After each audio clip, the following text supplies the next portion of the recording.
Bingo. Okay, we're live with our tremendous audience here of 0.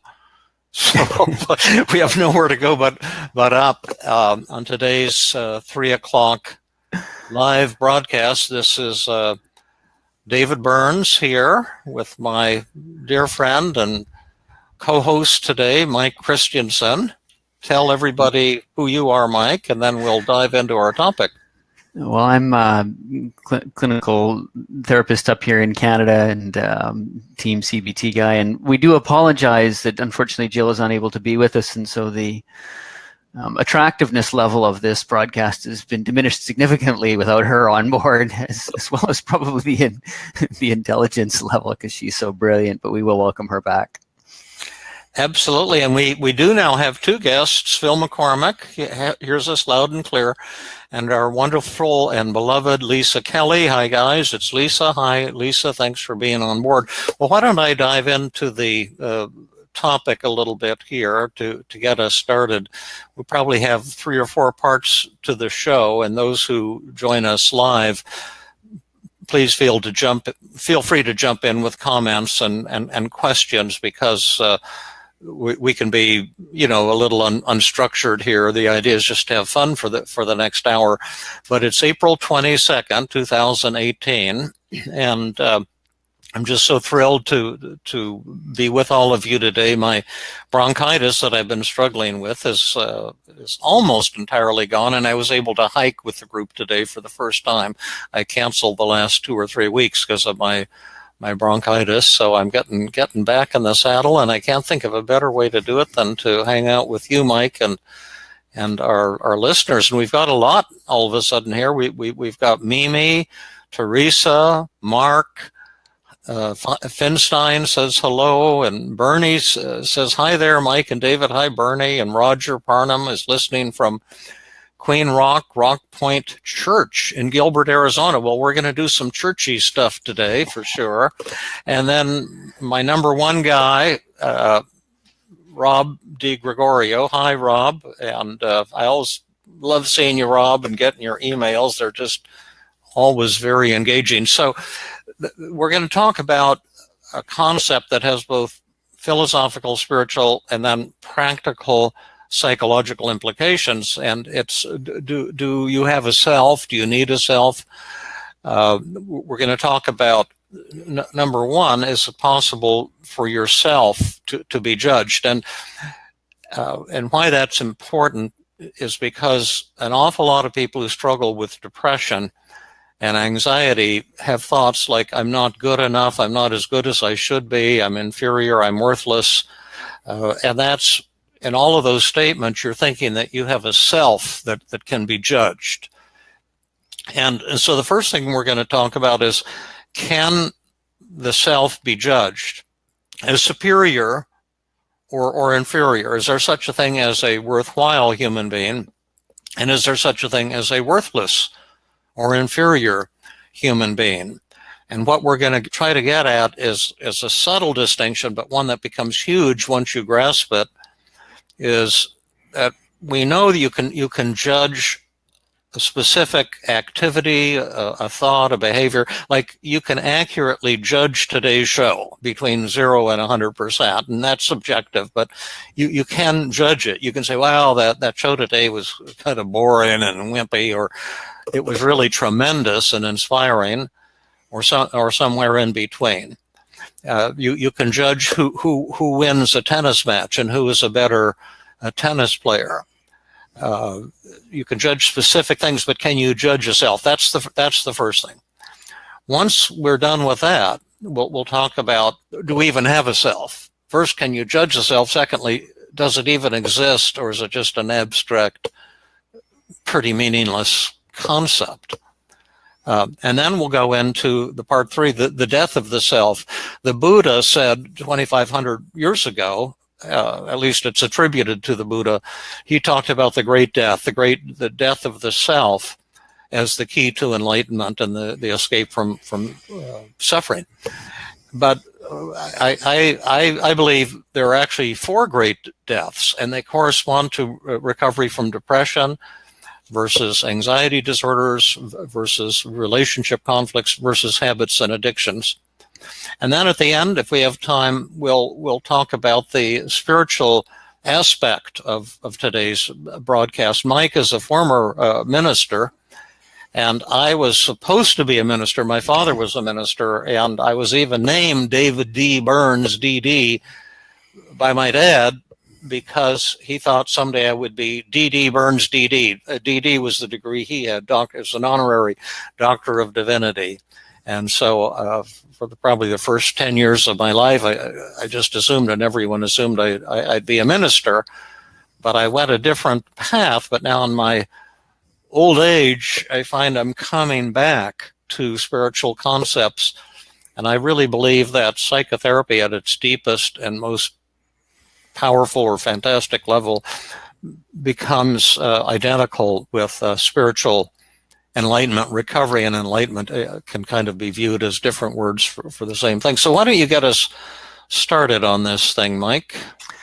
Well, I just love what you're saying in the sense that I've had somewhat of a similar journey, and this idea of escape from suffering really aligns so well with some of my kind of theological understanding. But on a practical level, Team CBT has such a great fit in that it applies in a variety of different philosophical kind of backgrounds. And so really when we're looking at the four great deaths, the depression, the anxiety, the relationship, the habits, addictions, each of those four areas, I've seen it many times in my own life. In fact, just yesterday, as I was thinking about our podcast today, experienced two of them. Tell us what happened. Well, my wife and I like to do kind of home renovation projects, and she's really gifted at the design end of things. She just has this ability to make things look beautiful, right? And she can conceptualize it way beforehand. I on the other hand, am terrible at that. But I like to think I'm good at everything. I like to tell myself I should be good at everything, right? And so yesterday she was off with our children for a good part of the day, and I was working on a project and thought, I'll get some things done for her, and I was going to paint this thing and get it done. And when she came home, I realized I'd used the wrong color. I was painting these shelving kind of units, but I didn't know, and I thought it was going to look great. And so in the past, I've felt really upset and hurt and kind of angry at her, that relationship aspect, and then beat myself up for making this design error.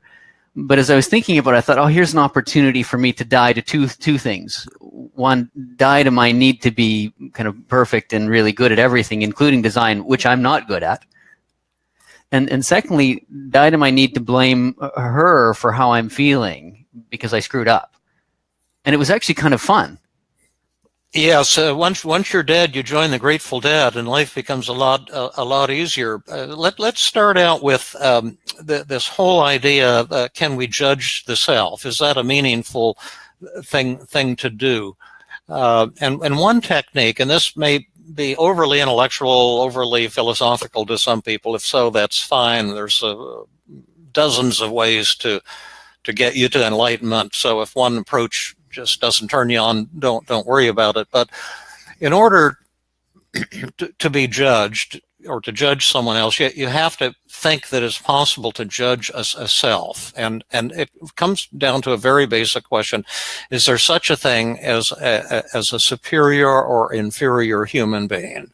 Or is there such a thing as a worthwhile or a worthless human being? Now, in order for us to answer that question, we kind of have to define what we mean. And some of you who are logging on here, I can see notes if you add them. But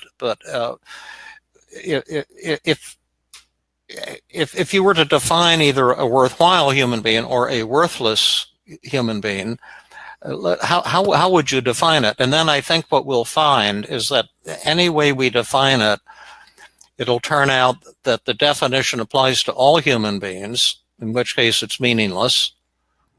Well, we're either all worthwhile or all worthless, so duh, let's let go and live our lives. Or you'll find that your definition applies to no human beings, or you'll find that your definition is just meaningless, or you'll find that your definition definitely doesn't apply to you and so is kind of not relevant to any suffering you might be having. So does anyone want to start us off? You could even start us off if you want, Mike. What would be the definition of a worthwhile human being or a worthless human being? They're two sides of the same coin. Once you prove that one can't exist, you can use the same logic to show the opposite that does not exist. So you can take a stab at a superior, worthwhile human being or an inferior, worthless human being. Is there any such thing? Would anyone like to define it? And by the way, you can also answer this question if you're alive. Have you ever suffered anxiety or shame or guilt or pain or angst because you felt that you weren't good enough, that you weren't as good as you should be, that you were inferior? So one of the definitions that I was working with somebody just the other day, one of the definitions that I've succumbed to, and I think this is key what you pointed out, is that any and every definition will fall apart. It's full of holes. But one of the definitions that I've succumbed to is in order to be a worthwhile human being, I need to be successful. Okay, so let's start with that one, and then we can use the same logic for any definition. A worthwhile human being is someone who is successful. And that's written into the Calvinist work ethic. That's the core of Western civilization. You are what you do. So if you do good things, you are a good person. And if you don't do good things or you do bad things, you're a bad and worthless human being. And that certainly motivates us and is part of the key to personal growth as well as development of a civilization. So a worthwhile person is one who is successful. Now I would ask this question. To be worthwhile, do I have to be successful at all things all the time or some things some of the time? What would you say? I'm just going to point out, teaching moment, David is doing Socratic questioning here because now we've been painted into a corner where there is no good answer. Right. And so if we say to be successful, you have to be successful at all things all the time, what follows? Then that's not possible. Then no human beings are worthwhile because no one is successful at everything. And so if you say, well, you have to be successful at some things some of the time, then what follows? If you have to be successful at some things some of the time, well, that eventually... what percentage of human beings are successful at some things some of the time? Well, that's 100% of us. So then we're all worthwhile. Yeah, exactly. So either we're all worthwhile or no one is worthwhile. So we have to dump that definition. Now we could take a new definition and just say, well, the more successful you are, the more worthwhile you are. So we could measure success from 0 to 1,000. And so we'd say, like, Bill Gates has a rating of 850, let's say. Mm-hmm. So then his rating as a worthwhile human being is 850. So now we have a new definition that the more successful you are, the more worthwhile you are as a human being. So how about that one? That makes sense, doesn't it? Is there any problem with this definition? Yes. Well, at what point do you define more, right? Like even... Well, you can measure it, like the amount of income you have, the amount of IQ you have. We have this success thing that we can calculate fairly accurately, and we can give everyone a number between 0 and 1,000 on how much success you have in your life, and then that's how worthwhile you are as a human being. So how about that definition? Well, that sounds wonderful, as long as we all were like Bill Gates. Well, we're not all. So some of us are more inferior and others of us are more superior. That's what I've been trying to say. And since my number is only 300, that's why I'm kind of a worthless, inferior human being. So is there any loophole in this argument? Maybe it's true. Is it true that people who are more successful are more worthwhile? Well, we've painted ourselves into, once again, another corner. Well, what is the corner? Let's spell it out. What's wrong with this definition? It sounds good to me. Yeah. Sounds good to most people. It does. That's really part I of the judge American you because you're not as successful as I am. So I judge you. Yeah, exactly. What's wrong with that? As soon as we make a definition, then we have to put ourselves on one side or the other. If we're on the upper side, then we fall into this arrogant, kind of narcissistic looking down on people role. And do we really want to be that? If we put ourselves below that, then we fall into the kind of more I'm not as good as or worthless. Yes, but that's why it's not desirable maybe to do this, or it is desirable to do this, but why is it not valid? You see, can we attack the validity of this definition? Now, did Hitler achieve a great deal? He was incredibly successful. Did that make him incredibly worthwhile? Well, that would depend on your viewpoint on what value. Well, how about your point of view, Mike? Well, he certainly caused incredible suffering and damage. Right. So I wouldn't want to adhere to his standard. Right. And so he created the Volkswagen company. He turned Germany around economically. He built this fantastic war machine. And he had incredible successes. He was an incredibly effective public speaker. He was almost as good as Donald Trump, in fact. And he had people, I shouldn't be sarcastic, but he had, people by the tens of thousands, and he would put on these big productions. He was very skillful, and he got them all excited, and he was highly successful at tons of things. And yet we would not want to say, well, that makes you a worthwhile human being. And so the idea is that you cannot define human worthwhileness based on success. There's no amount of success that would make you a worthwhile human being. And how about now, is this resonating? Well, let's see what we got. Some commenters here finally. Yeah. This is good. Yeah. Let's see what people are saying.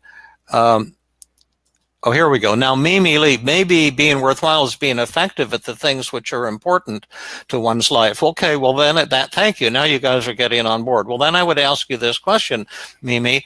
Do you have to be effective at all things all the time, or some things some of the time?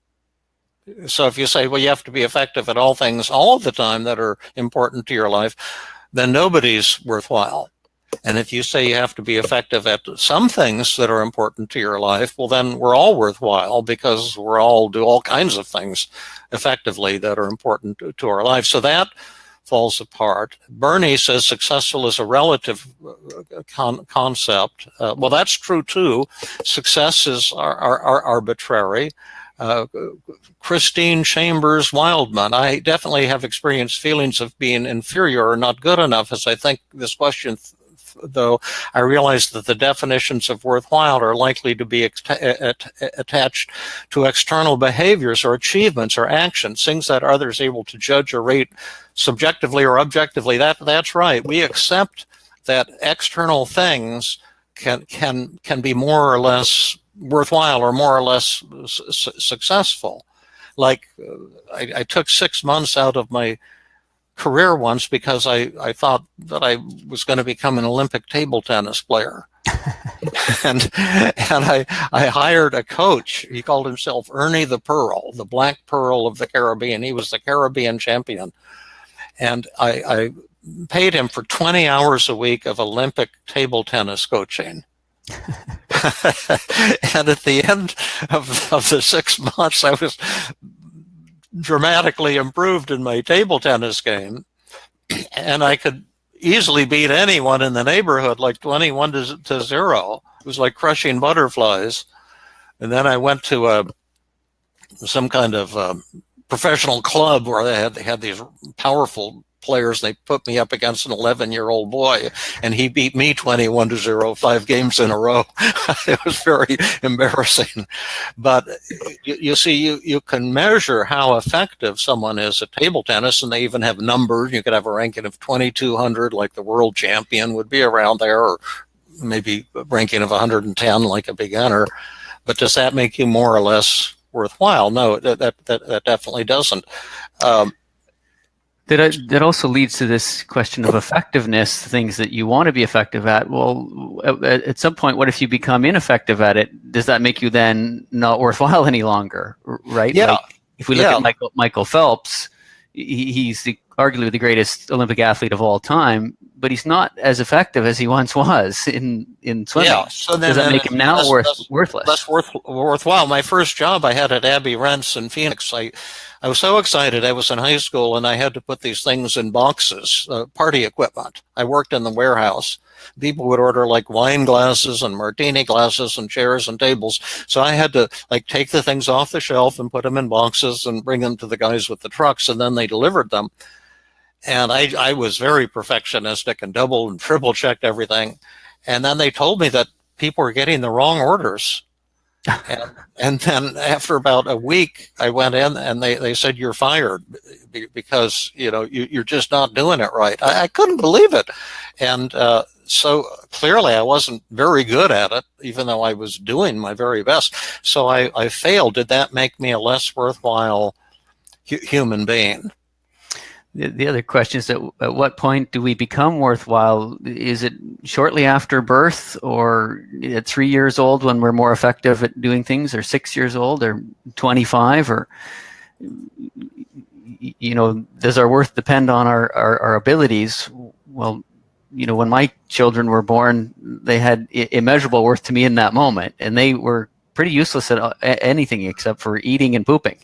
Yeah. Now, Lisa, that's right. Now, Lisa says you're saying that feelings of being worthwhile are contingent on external factors, like how well we perform. Well, what we're saying is that it's not valid to do that, Lisa. Actually, I mean, Yeah. you're close.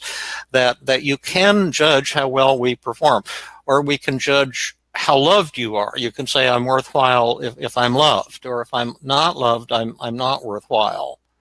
So then you'd be in a position of saying somebody who just got divorced, that's painful, and their marriage broke up. Maybe they were rejected. I, treated a woman who was referred by her husband. He dumped her for his secretary. He wanted me to take care of her in case she became suicidal. So she was very sad and dejected. Did this mean that she was less worthwhile or worthless? So the question is, and just to bring it to close, and you can be reading my new book if you want to get a really deep.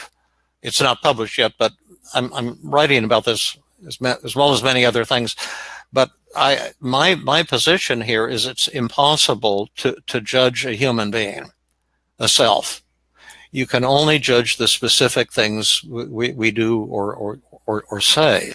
But almost all depression results from your belief that you have a self that can be judged. For example, and I kind of have permission to use this example because I think it'll actually be a chapter in my book with disguised names. But a woman was on a recent hike. She's a professional woman, a really smart, neat lady. But I've probably said this on other shows, so I'm senile, repeating myself. Oh well.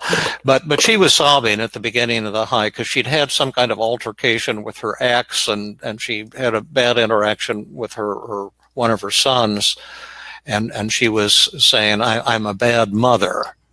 Do you see? That's judging herself. And she was really in tears. And then by the end of the hike, she was just in relief and joy and laughter. And one of the things that was helpful is to see that once we talked about what was the specific error that she made, as opposed to saying that she had this bad self, bad mother.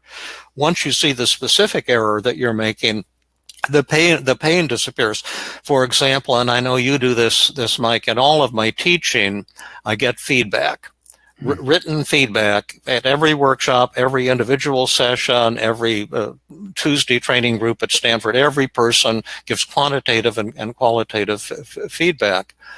And I used to think, oh, well, if I get a bad rating, this means I'm a bad teacher, and I would get all feeling ashamed. it's this belief that you have this self that's supposed to be so great that creates your pain. But if you focus instead on what are the specific errors that I, David, made in my teaching, and how can I correct those errors, then suddenly the pain disappears. And then I've pinpointed 3 or 4 common errors I make in teaching.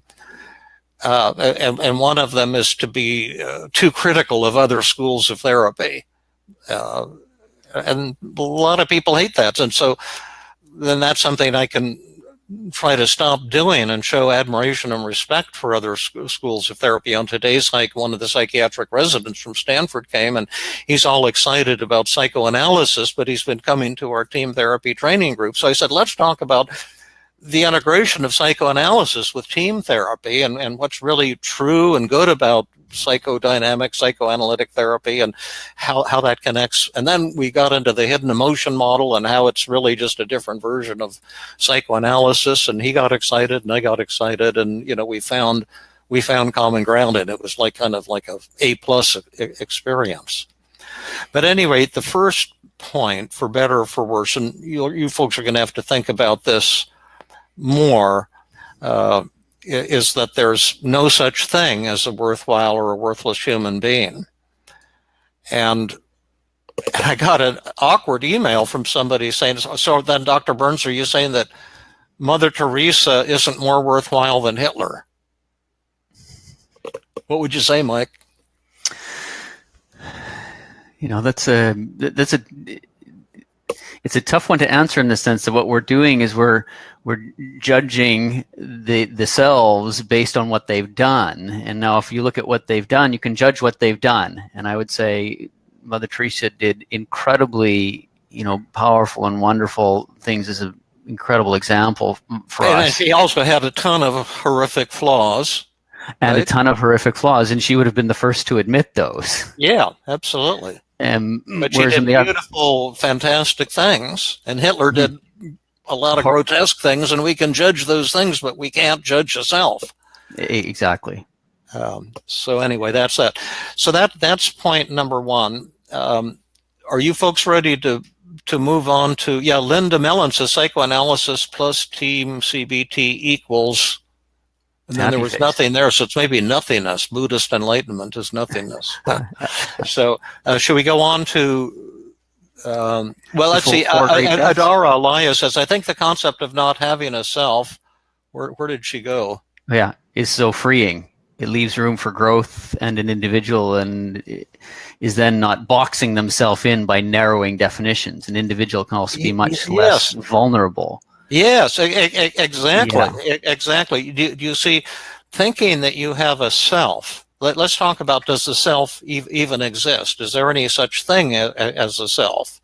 How would you define the self? And then again, you can show that any way you define it, it makes no sense. Like I have a very bright colleague who was in love with this idea of a self, and he thinks that he has to be a great self to be worthwhile, and he defines himself as having a narcissism problem, which is true, and he's suffered a lot because of it.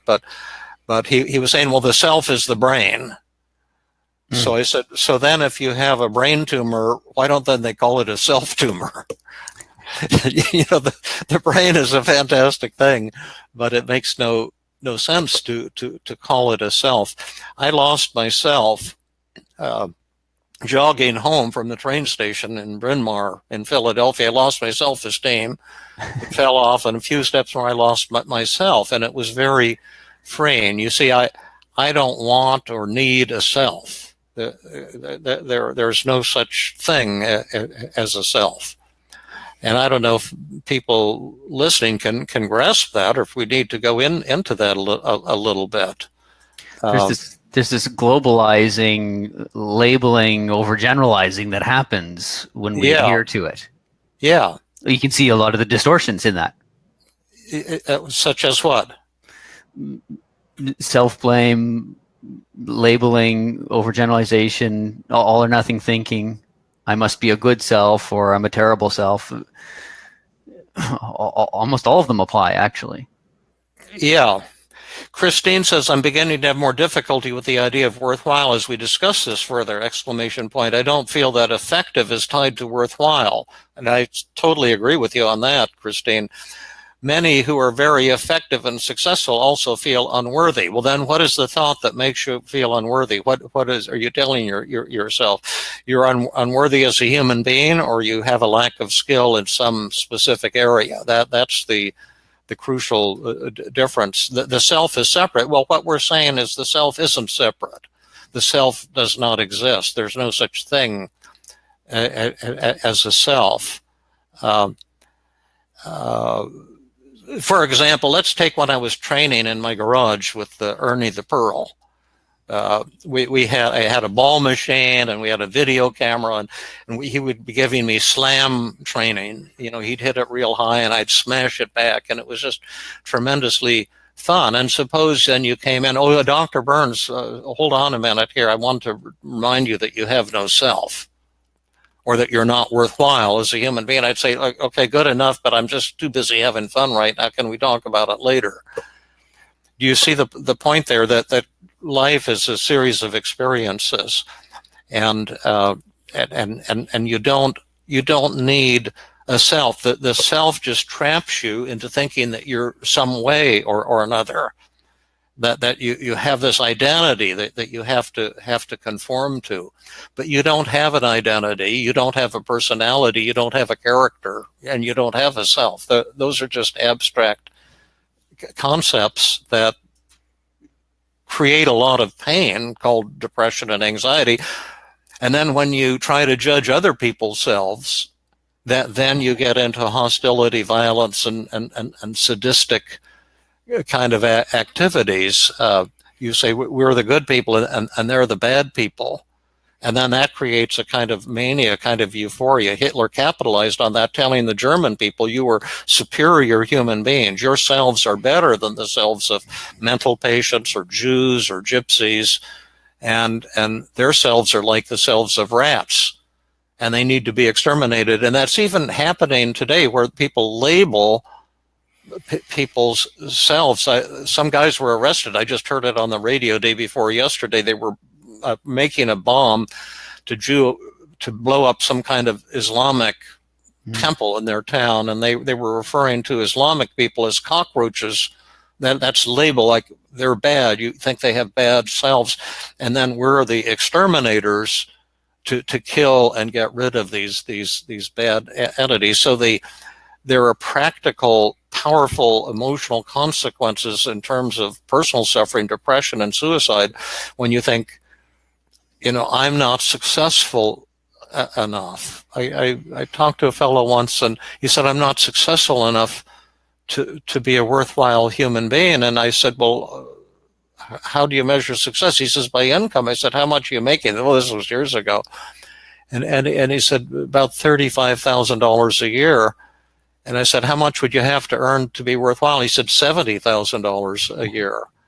And so he told me he was actually thinking of committing suicide because he felt that it was true that he had a self that somehow wasn't worthwhile enough. So we're not just talking about philosophy, but practical things that have massive impact on how people feel. Samir, I'm wondering if the pain of accepting failure is an example of the death of the ego, because ego tends to attach to measures of good and bad. Would that be correct, Mike and David? And Mike will answer this. Well, certainly when we talk about the death of the ego, we do tend to measure ourselves, and so that would make a lot of sense to me. The idea that self is separate, certainly in that philosophical sense, maybe a little bit of semantic there that we're talking.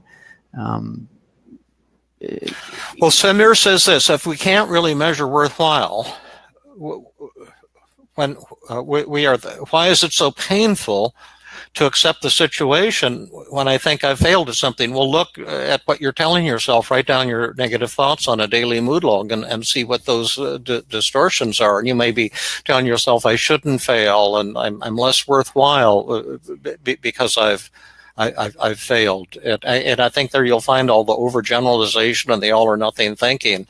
It's because you are telling yourself that that yourself is not good enough, that you aren't good enough because you failed. And in my Tuesday class at Stanford, there's a lot of failure. I set up exercises, and often highly experienced therapists, even faculty members, come to our Tuesday class, and many of them have strong reputations as being leaders in the field of psychotherapy.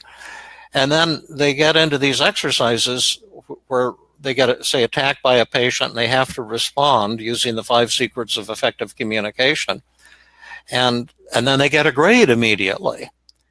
And to be honest with you, most of them get very poor grades initially, a B, a C, a D, or worse. And so we have the concept of joyous failure, to set your ego at the door, check your ego at the door, and then you can learn through failure.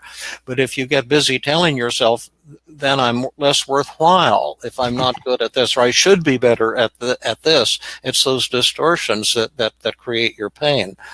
Well, there are 4. Phil says Western society, bigger, better, faster, can create this feeling, I'm sure. But how about a tribe culture, for example? I'm sure they couldn't give a crap about material success and want just to survive, raise a family, and be creative, perhaps. That could be. I'm not an expert on, anthropology and different peoples, but it wouldn't surprise me if these ideas of thinking we have a self and measuring the self, judging the self, would be possibly ingrained at the genetic level in all human beings. And even tribal cultures, we tend to idealize them and think they wouldn't have the same feelings of depression and anxiety and hierarchy and not being good enough. But I would suspect we've had these issues for thousands of years.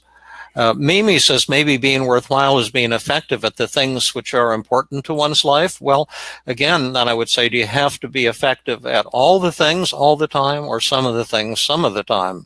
And once again, your definition becomes kind of meaningless.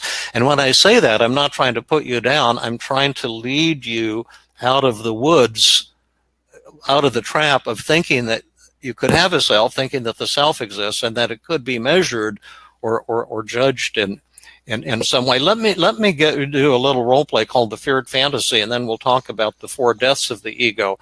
And this is kind of a fun one. And we're going to go into an Alice in Wonderland nightmare world and see if it's possible to judge a human being as opposed to the specific things we do or think or say. See, I don't mind having you judge something, like if I send you a chapter from my new book and you say, oh, David, this paragraph sucks and the tone of the chapter sounds kind of pompous and ridiculous. That won't bother me a bit, because those are specifics. I'll take that paragraph out and I'll change the tone. But it's only when I feel you're judging myself that I'll feel angry and defensive and hurt and panicky and anxious. Now, we're going to do, this is a technique I created called the feared fantasy. And we're going to go into an Alice in Wonderland nightmare world where your worst fears come true. And in this world, if you think people are judging you and having negative thoughts about you, they really are. But not only do they think bad things about you, they get right up in their face, in your face, and put you down, try to humiliate you.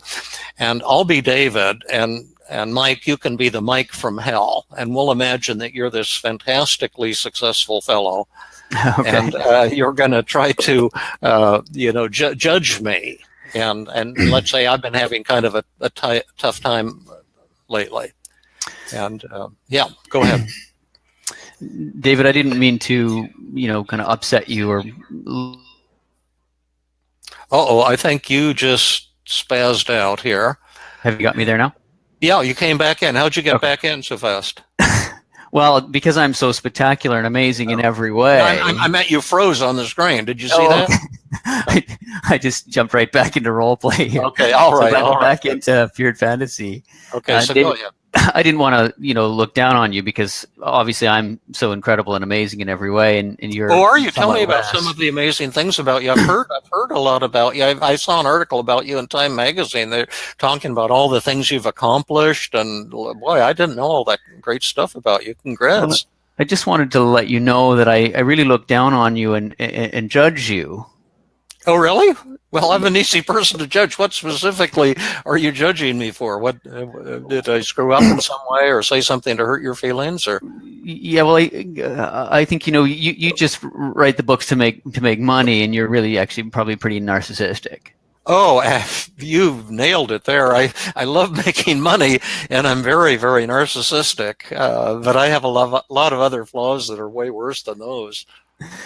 Well, I don't know if I could actually hang out with you much more because I wouldn't want you to tarnish my reputation.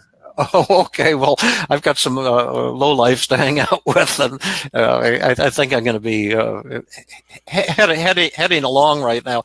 Have a great day, big guy. Should we So, continue? who won? Would you say? Well, you're not buying into any of it. You're crushing me. Yeah. Now let's just try a roll. You can try this with a colleague if you like. But Mike, could I talk to you for a minute? Yeah, sure. Go right ahead. I didn't want to hurt your feelings, but are you aware of how successful I am? I am. Yeah, and I just admire you for it. Yeah, but I'm a lot more successful than you. Yeah, well, exactly. And that's one of the things that I just. And you remember, big guy, how we create human worthwhileness with success? Yeah, well, you're actually the epitome then, aren't you? I'd love to learn some of your tips. Rather worthwhile fellow now, aren't I, Mike? You're right up there. Yeah, and I didn't want to hurt your feelings, but I kind of look down on you because you're less worthwhile than I am. Oh, well, that would make two of us. Sometimes I look down on myself. I'm wondering, is there something specific that you were looking down on me about? You could be actually super helpful to me to pinpoint some of those things so I can, develop and grow and be as worthwhile as you. No, Mike, I judge you. That's all I want you to know. Now, if you become tremendously wealthy, like Donald Trump, say, or Bill Gates, then you can call on me again. But until then, you're beneath me. I don't like you. I kind of get that all the time from myself. Actually, I sometimes don't like myself, and I think, oh, there's so many things not to like about me. And it's so freeing not to have to try and strive for this perfection and money anymore. And really, all the paparazzi and the hassles of people wanting your money. I'm not so sure I'm really interested in that. But is there something more particular I could just glean from all your wisdom and amazingness? I'd love to learn from you. Okay, so who looks like the jerk here? Well, David from hell does. Yeah, and that's just kind of a silly way of putting it. Now but it's sometimes helpful to say if someone was judging you and thinking they were more worthwhile or you were less worthwhile, would we need to worry about that person? It seemed kind of like a nut. Let's talk about the 4 deaths of the ego as another way of maybe trying to get a handle on this thing. The death of the ego in recovery from depression is the discovery that you're actually not special, that none of us are really special, that you might have had some great area of success in your life or you might not, but we're all pretty much average human beings, and to accept that. And once you've accepted that, you get freed up tremendously. And of course, I've learned it, those of you who've been to my workshops or to my website, just from cats that we've adopted that I've just come to love so much. We adopt stray feral cats, my wife and I, and like this afternoon, some neighbors gifted us a little cat they found abandoned, 3.5 weeks old, in a rainstorm. Apparently its mother had been killed, and she was on a pretty busy road next to a hiking trail, and they picked her up and brought her home and gave her a loving home for a few months. And then when they saw that my beloved cat Obi had died, they gifted her to us. He disappeared. He was probably eaten, and it was a great loss. But just this afternoon, I went out hiking, and then I just kind of rested on the bed, and I fell asleep. And then when I woke up, I found she'd crawled up right next to me. She was kind of upside down, and I put my hand on her tummy, and she reached her legs up and down so I could have full access to her tummy. And I just put my hand on her tummy, and I just rubbed her tummy and just for probably about 40 minutes. And it was just the most beautiful thing. And she's not a special cat. There's nothing, she's not a show cat. She's not special. It's nothing special about me. But when you give up the idea that you have to be special or that you have to be worthwhile, then life becomes special. It's incredibly freeing in that sense. David, a question. Just there's a couple of questions along the lines of the difference between self-defense paradox and the acceptance paradox seeming contradictory. And in previous books, you talked about even 10 days to self-esteem. And I wonder if you want to comment on one ways to get relief is to get a self-esteem, and the ultimate way to get it is to get rid of it completely, then not have to worry about even having any. Yeah, I talk about, first teaching my patients how to develop unconditional self-esteem, just to love yourself because you're a human being and because you need love and not because you've earned it in any way. But then once you've developed unconditional self-esteem, I say now get rid of it as fast as you can, because that's just another perfectionistic trap, just another way of making yourself miserable, thinking that you need self-esteem. I don't want self-esteem. I don't need it anymore. It's fun talking to you. It's fun talking to Lisa Kelly. It's fun doing podcasts, hanging out with Fabrice and going on Sunday hikes and just being with people. Life is so much richer than some empty concept of having to have self-esteem. Luz Buena says, will we have resentments in relationships without a self, or will all resentments drift away? Well, when you become enlightened, you still have the full flow of human emotions, and you still get upset at times. But the third death of the ego is how you handle conflicts with other people. But let me give you the second death of the ego, since we want to fit it all in here when we have time, and then we'll get on to the death of the ego involved in relationship problems.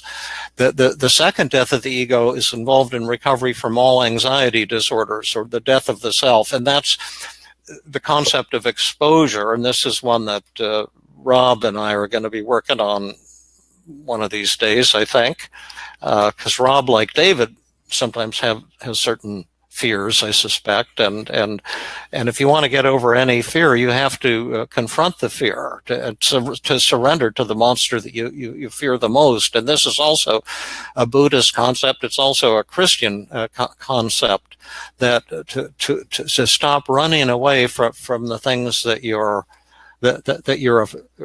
afraid of. But it's really hard, because we feel so terrified. If you have the fear of heights, or if you have social anxiety, we try to fight it. We try to control it. But exposure means just allowing yourself to get maximally anxious and stick with the anxiety until the anxiety suddenly disappears and dissipates. And I've had to do that so many times. I've had so many fears and phobias in my life, so that's one I've had to live. Like when I was in high school, I had this intense fear of heights, and I wanted to get on the stage crew of Brigadoon, but the teacher said, "Well, we can't have any kids with the fear of heights, and because you're going to work up near the ceiling with the curtains and the lights." And I said, "Well, I have a fear of heights, and I don't know where it came from." And he said, "Well, you can't be on the stage crew unless you'd be willing to get over it." And I said, "I'd be willing to get over it. I don't know what to do." And he said, "Well, we'll do it together right now." And he took me into the stage of the theater, and he had this big, upside down V ladder. And he said, "Just stand on the top rung there and until you're cured." I said, "Oh, is that all I have to do, Mr. Krishek?" He said, "That's all you have to do." So I was young and trusting, and I started going up this ladder, and I got to the top, and it was terrifying. I said, "I'm 100 on the 0 to 100 panic scale, Mr. Krishek. What should I do?" And he says, just stand there. I'll stand here at the bottom. I'll wait for you, and once you're cured, just tell me." So 10 minutes went by, and I said, "I'm still 100. I'm freaking out. There's nothing to grab onto up here. I'm terrified." He said, "Well, okay, just keep standing there." And then about 5 minutes more, I said, Mr. Krishak, I'm still terrified. Nothing's happening. Should I murmur some words or something? Or maybe I should do EMDR and jiggle my eyes or something.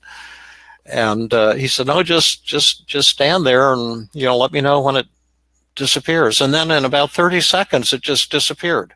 It went from 100 to 0, just like that. And I said, I think I'm cured, Mr. Krishak. He said, okay, you can get down off the ladder and you can be on the stage crew of Brigadoon. And then I just loved going up to the ceiling and working the curtains and the lights. And I couldn't even remember how I could have been afraid of heights. Going up to heights suddenly became the most fun thing for me. But that's the second death of the ego, is you have to confront that monster. And it's very hard because anxiety is intensely painful and aversive, and we want to pull away and run away. And then the third death of the ego is in relationship problems. You see, when you're in conflict with somebody, 80% of the time or 85% of the time, you'll be saying it's the other person's fault, and you'll be blaming them and feeling like a innocent victim of their bad behavior. And the interpersonal therapy I've developed has a very powerful tool called the relationship journal, where you write down one thing the other person said and exactly what you said next.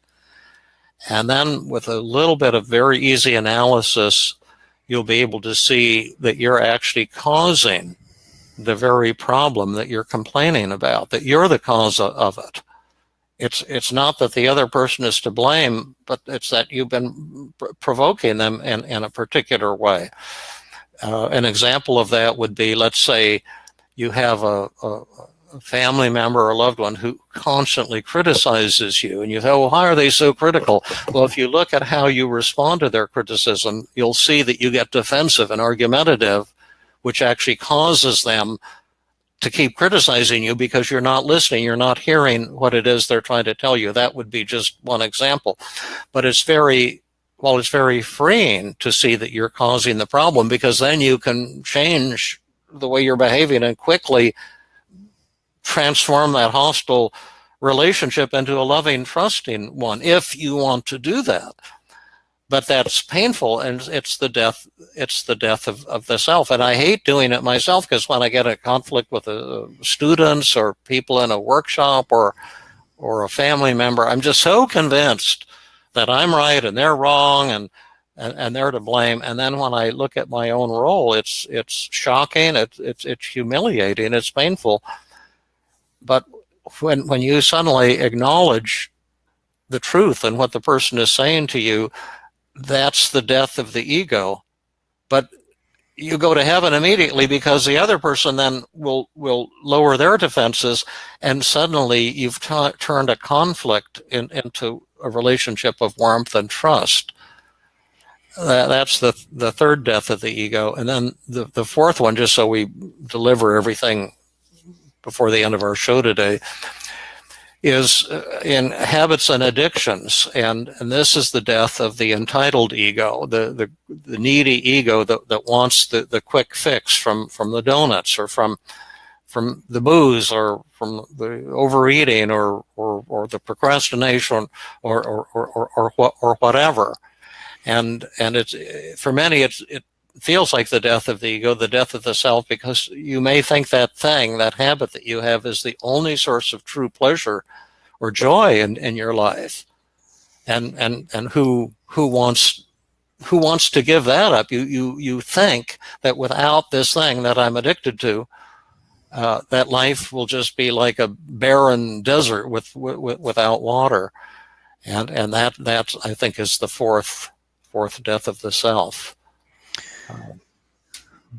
When that death happens, then really it's that discipline and deprivation that you have to face to come out on the other side, to get that freedom. Yes. Yeah. Ralph Henley says, self-esteem is a foundation you build on in feeling good. Have your views on self-esteem changed? Well, they certainly have evolved, but a lot of things I'm saying today I actually said in all the way back and feeling good. But I said, here's how you develop self-esteem, and then once you've got it, you can get rid of it. But there are tremendous new concepts that have evolved since the time of Feeling Good, and that's why I'm writing the new book called Feeling Great, to include all of the new stuff, all of the paradoxical agenda setting and terms the consumer can use, and and even what Lisa Kelly says, what I've learned from David is dare to be average. That we even had that back. Dare to be average. That this whole idea that you have to be so great is really, that's the source of your suffering. But what's the spiritual side of all of this? Because this is both psychology, but it's also spiritual, and it's an all spiritual path. Now, Mike was a Christian minister. My dad was a Christian minister, so we know a little about the Christian theology. I know a little about the Buddhist philosophy as well. What are, Mike, the spiritual roots of this death of the self and this concept of rebirth, death and resurrection? Well, I think this is one of the reasons where Team CBT was such a good fit for me, is even if you go back into, for example, the basics of the 10 Commandments, the very first one, love the Lord your God with all your heart and all your soul and your mind. This is having to die to yourself and rely on God completely.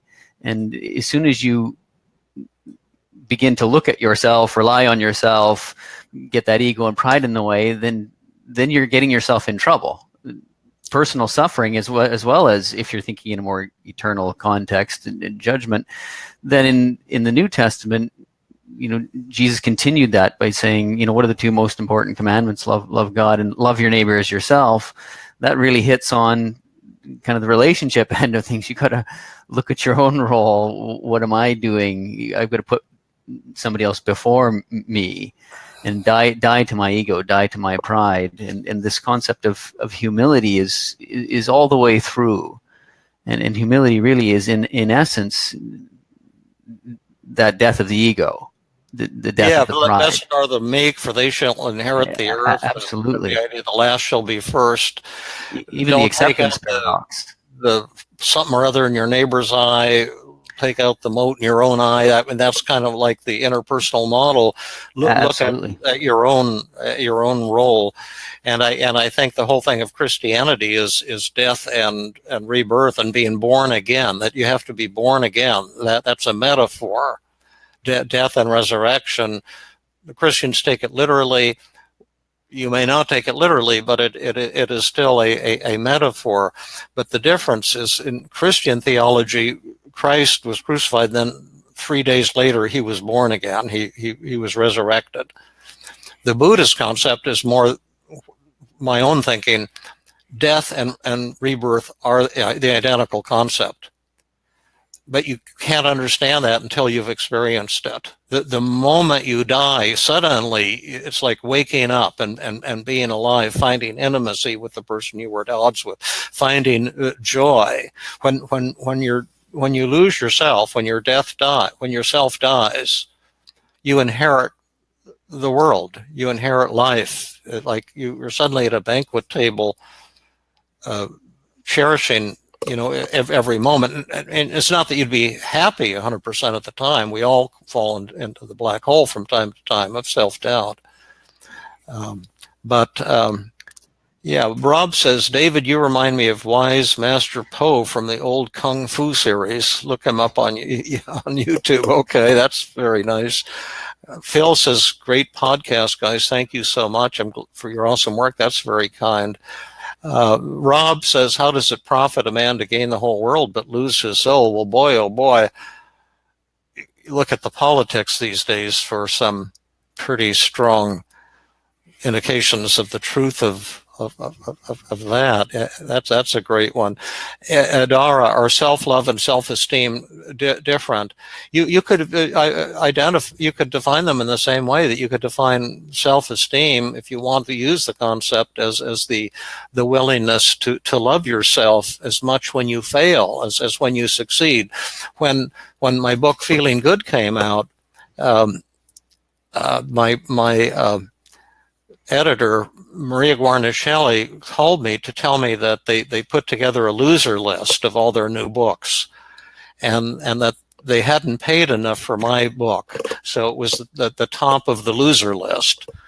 And what that meant was that the president of the company wouldn't put out any money for marketing or advertising or promotion, because he thought no one could ever want a book on depression. And my editor said, here are 10 magazines that rejected your book. And so here's the phone numbers of the magazines. So why don't you call them and try to get them to change their mind? And it was so embarrassing. So I would call like Ladies Home Journal, and I say, I have this book out called Feeling Good, and I'd like you to take a chapter and turn it into an article. And then they would say, it would be a secretary or someone, and they'd say, please, Dr. Burns, this is phone harassment. We've rejected your book. It's very unprofessional for you to be calling magazines. And I was just rejected by all 10 of these phone calls. So I was running home, and I was shouting out loud, "You're a failure!" And then I said, "No, I'm not. I'm not going to buy into that." And when I got home, I told Melanie, I said, "We have to go out and celebrate tonight." And I said, "Why is that?" I said, "Because the company's not going to support my book, and every magazine rejected it harshly." And she said, "So then why should we celebrate?" I said, "Well, you don't need to celebrate when you're successful. Celebrate when you're failing, because that's when you need the support." And so that's my idea of self-love is to give yourself support and love when you're failing, just as you would reach out to your child who comes with a fall and with a skinned knee and screaming in pain, or being hurt or teased by kids at school. You'd hold your child and love him or her, or your cat if your cat was hurt. And it's, you give the love because the love is needed and not because it's earned.